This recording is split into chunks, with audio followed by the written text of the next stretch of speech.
There's something about cults that always seem to fascinate us. The idea that large groups of people can become indoctrinated to fringe belief systems.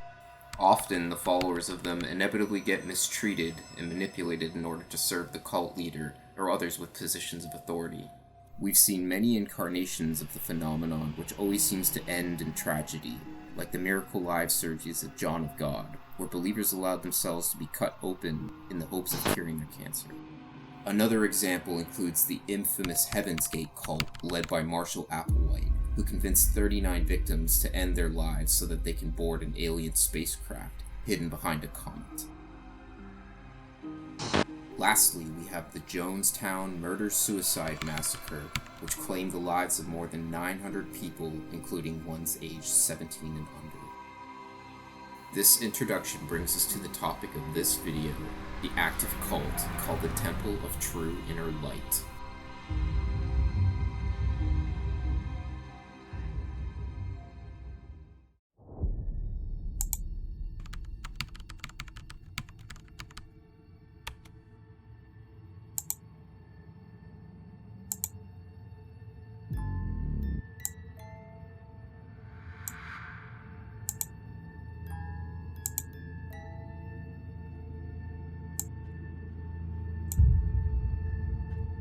Our story begins with the renowned chemist Alexander Shulgin, who appears to be praising this strange group in his famous book, Tikal.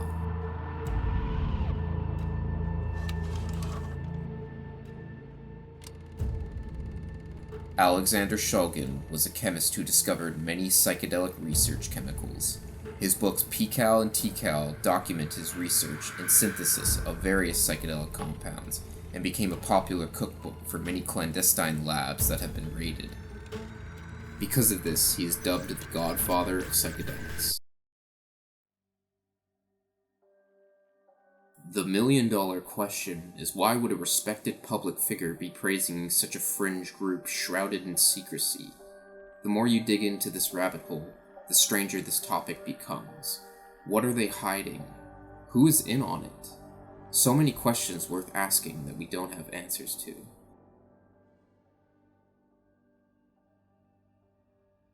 In Shulgin's book Tikal, he writes, "There is a rather remarkable religious group known as the Temple of True Inner Light in New York City, which has embraced as its Eucharist DPT, which they refer to as the powerful angel of the host. Their communion is confirmed by either the smoking or the drinking of the sacrament, and they have been totally unbothered by any agency of the federal government, as far as I know.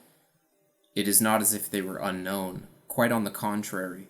I had on one occasion received a request for information on the drug from a reporter who was writing a story on DPT and its use in the church. I asked him just how he has gotten my name, and he told me he was given it by someone within the DEA. I wish the True Inner Light congregation Godspeed, if you will excuse my expression. My impression from them from our correspondence has left me totally convinced of their integrity and dedication." Diving into the history, it appears the temple was formed in the 1980s by Alan Birnbaum as an offshoot of the New York City branch of the Native American Church. Their main sacrament is DPT, also known as dipropyltryptamine, which they consider to be an actual manifestation of God. Their theology is based on the direct communication with spirits on the drug. It's important to note that they only consider classic psychedelics to be God, and disapprove of other substances like ketamine, salvia, DXM, MDMA, etc. They stress that psychedelics should be taken in large doses, in a silent and dark room, in order to see the light clearly, which is vastly different than how most use these substances recreationally, which for the most part is lower doses used around people and distractions. In these settings, people seem to report experiencing what they consider to be paranormal phenomenon.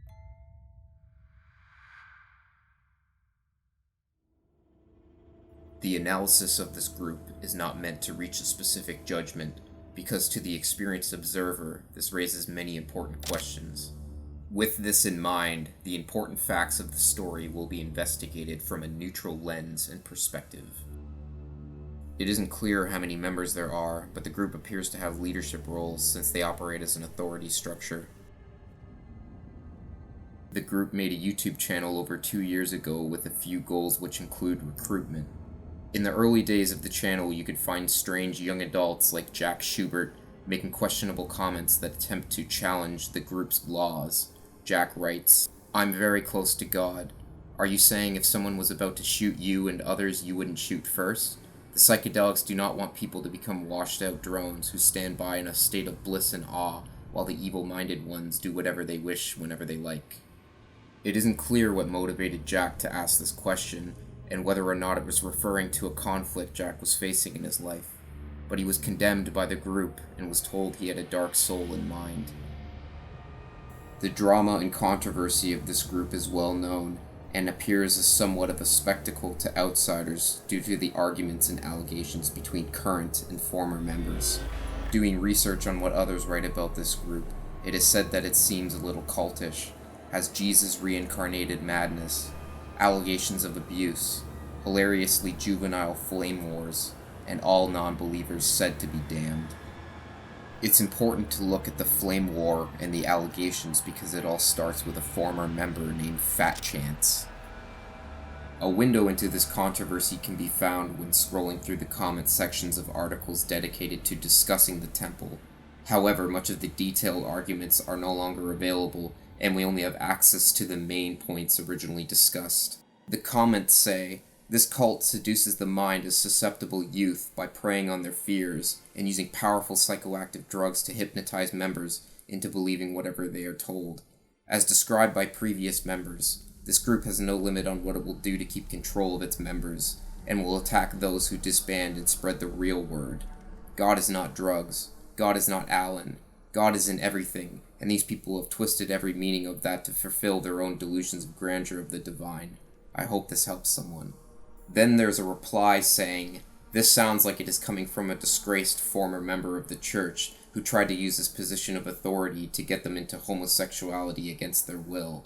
This is a long post that goes into the whole thing, which was a battle between one disgraced member and several other former members. It can be found at Drugs Forum." The forum compiles highlights of the battle which we can quickly review and summarize here.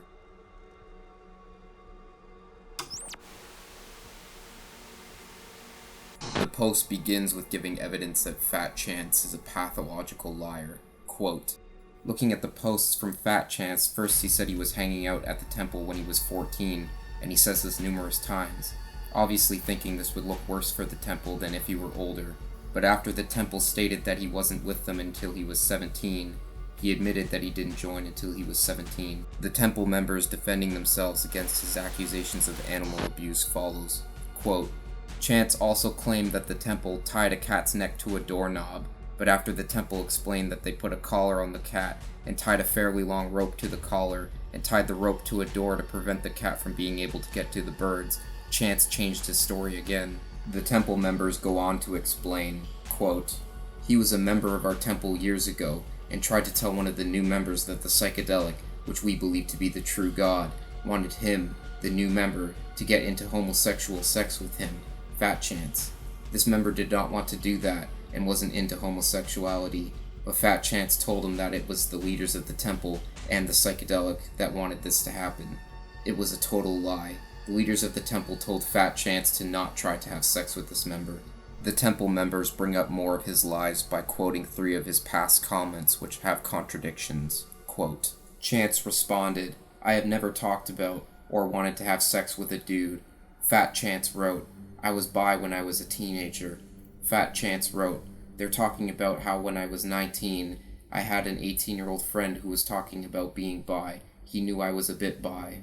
A former member named Chris chimes in and he writes, quote, though I think your behavior is despicable, dredging up things told to you in confidence by people who are only open to your attacks because of how honest they are about their past, and weaving them into your tapestry of half-truths and outright lies designed to discredit the temple. I don't think violence is the answer. Non-violence is something I learned from the temple, as you did at one time. Which makes me ask, how can you possibly justify hitting a temple member or throwing hot coffee on a temple member, as I have heard you have done on another occasion? You seem intent on saying we are brainwashed or whatever, but how do you explain that? Neither of us have been temple members for many years, and you say you were tricked into joining the temple because of how young you were, but I was 20 when I joined. You know perfectly well that I and other temple members labored every bit as hard as you running the messenger company.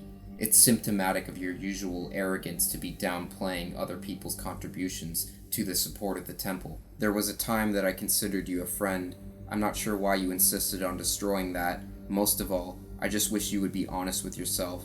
I remember what it was you disliked about the temple, at least what you made it most obvious you disliked. It wasn't that there was an authority structure in the temple, but it was that you were not the one in charge. You always seemed to think that was some colossal mistake, and the authority that you were given you abused until it was taken away from you. Then you left. And how old were you when you left? 20 or 21?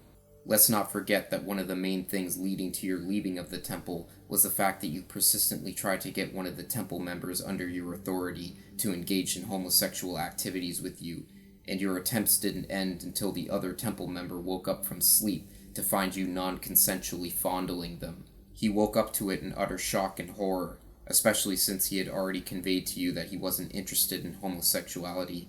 Then he told the other members, and you were reprimanded and stopped from what you were doing. It's difficult to get an accurate account of the group's atmosphere, considering those who have something negative to say aren't exactly a credible source. So we are left analyzing the material that they do share publicly through the internet, and most recently YouTube, to get a better sense of it.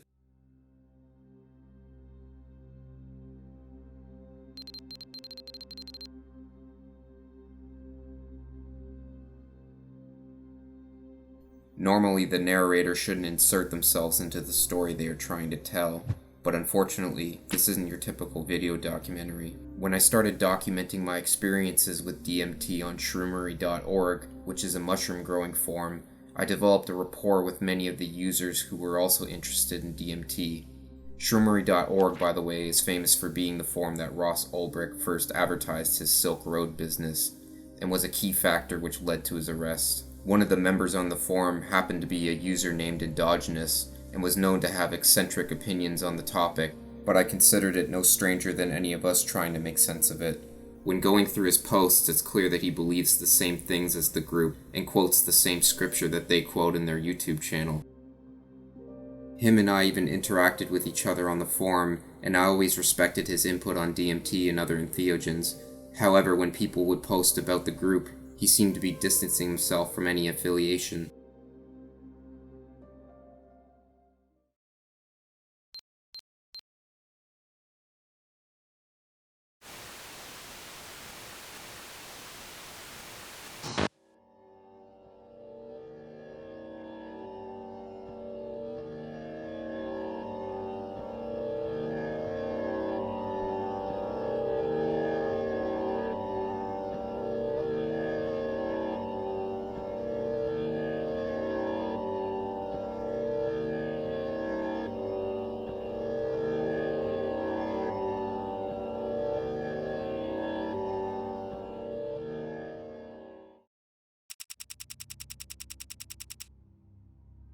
"2021 is the year I finally made contact with the group.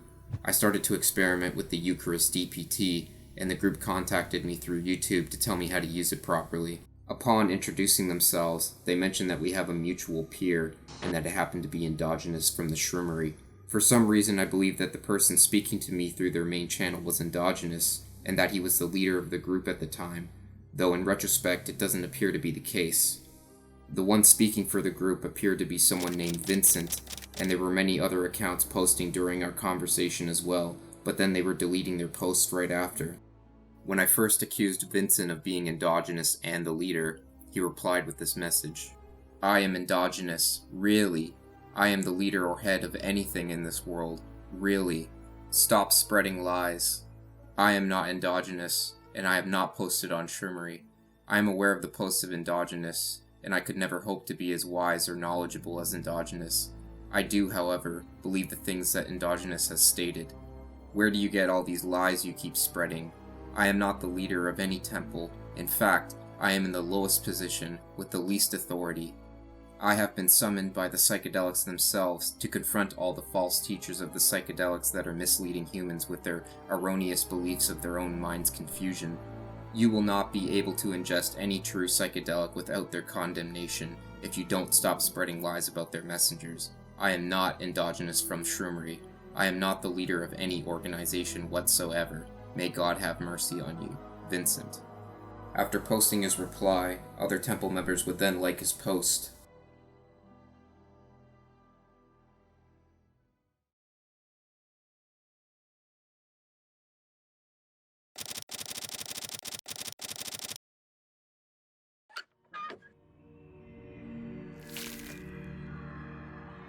Now we're all caught up on the story of the Temple of the True Inner Light, a topic that is barely explored and stays in the most fringe areas of discussion and inquiry.